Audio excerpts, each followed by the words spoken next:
karité. Pouvez-vous nous rappeler un peu ce que vous avez dit la semaine dernière concernant la description de l'arbre de karité et ses fruits? Je vous remercie. Bonjour Naomi. Bonjour. Bonjour chers téléspectateurs.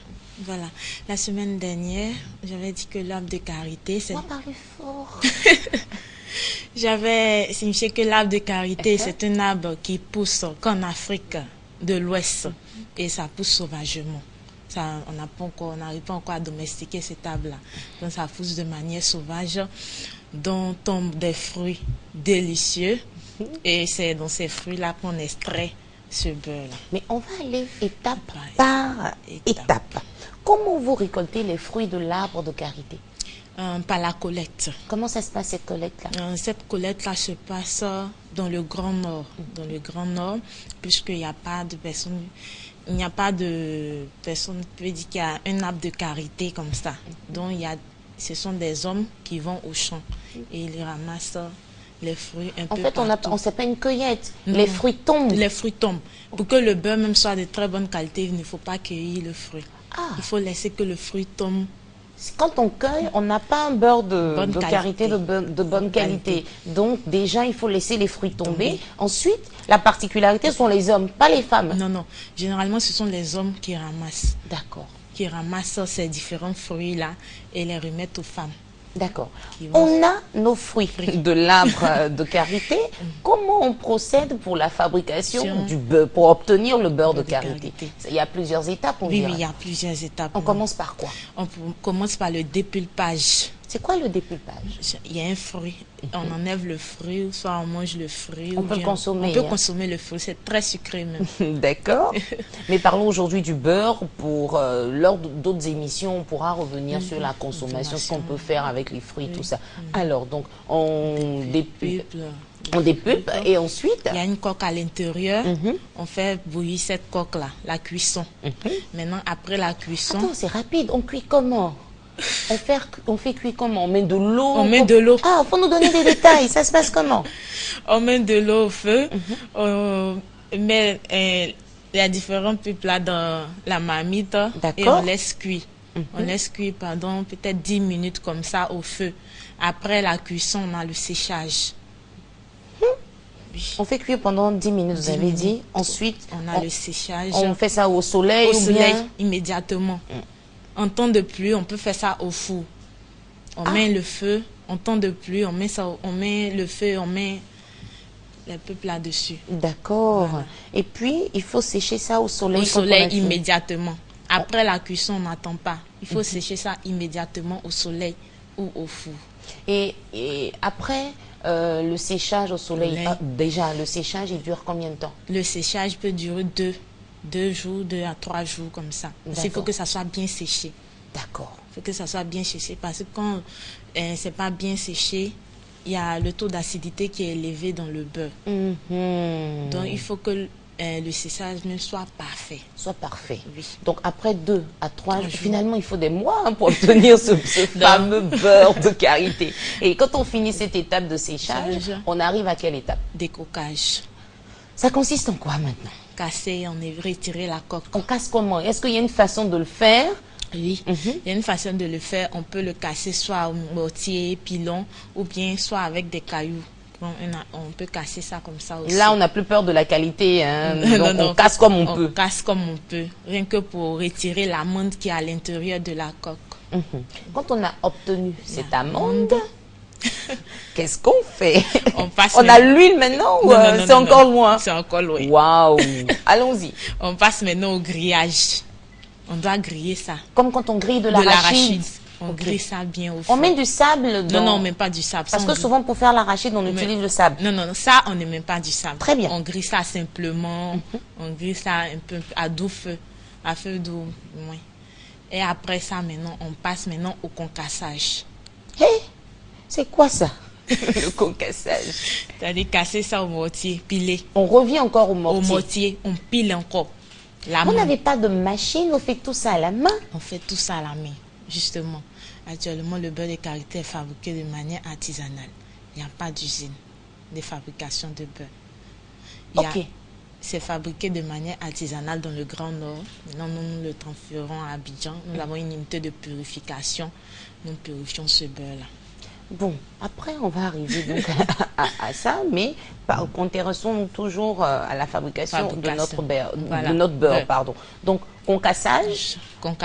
Ensuite, on va être musclé, hein, les bras, parce que déjà, on a cassé pour obtenir l'amande, et encore, il faut retourner au mortier pour piler tout ça. Voilà. Oui, quand on a fini, on obtient une pâte maintenant. On obtient une poudre.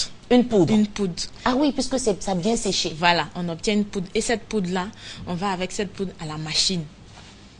On broie cette poudre. Donc ça veut dire qu'il y a une petite machine qui intervient quelque part. Oui, il y a une petite machine qui intervient quelque part. Voilà, au moins, sinon là, s'il fallait écraser ça oui, il y a d'autres qui l'écrasent à la main. À la main. On peut l'écraser aussi sur des cailloux, mais ça met du temps. Ça met énormément de temps. Donc, on peut partir aussi à la machine. Ok. On peut faire passer ça à la machine et ça broie ça. Ça sort maintenant, une pâte sort. Quand on a cette pâte, c'est pas encore notre beurre de karité. C'est pas encore notre beurre, parce que cette pâte est de couleur marron. Oh, ok.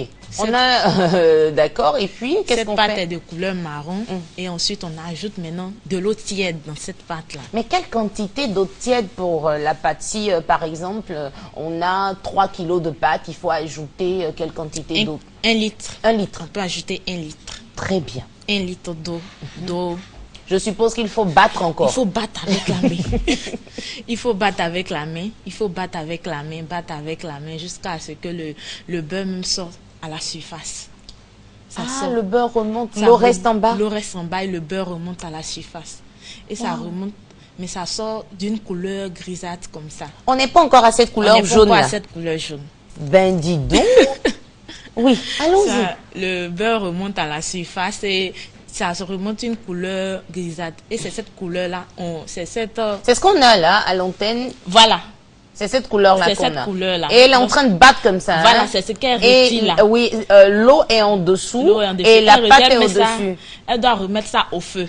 On retourne au feu. On retourne au feu. Oui. Quand on retourne au feu, ça fond encore. Ça fond.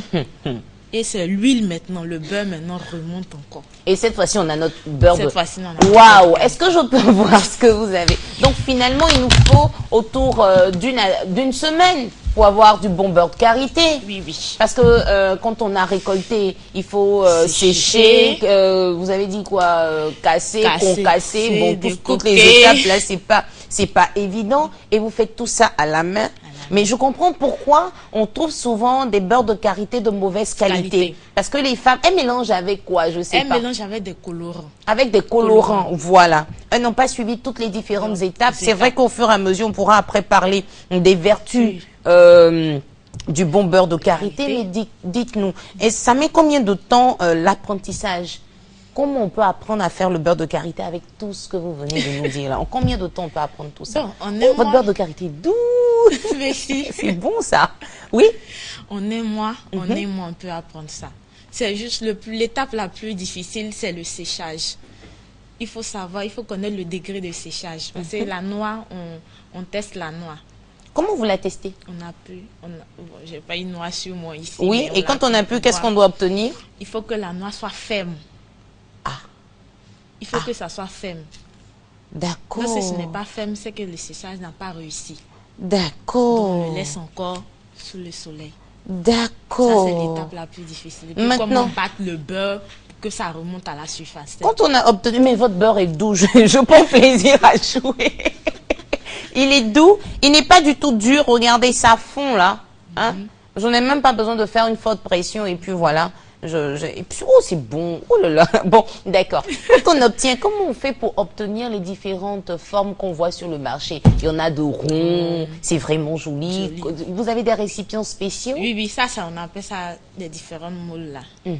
Ce sont des moules. Ce sont des moules. Et quand vous mettez dans les moules, ça ne retourne pas encore au feu? Non, ça ne retourne pas. Puisque ça sort en huile, en combien de temps on a le beurre? En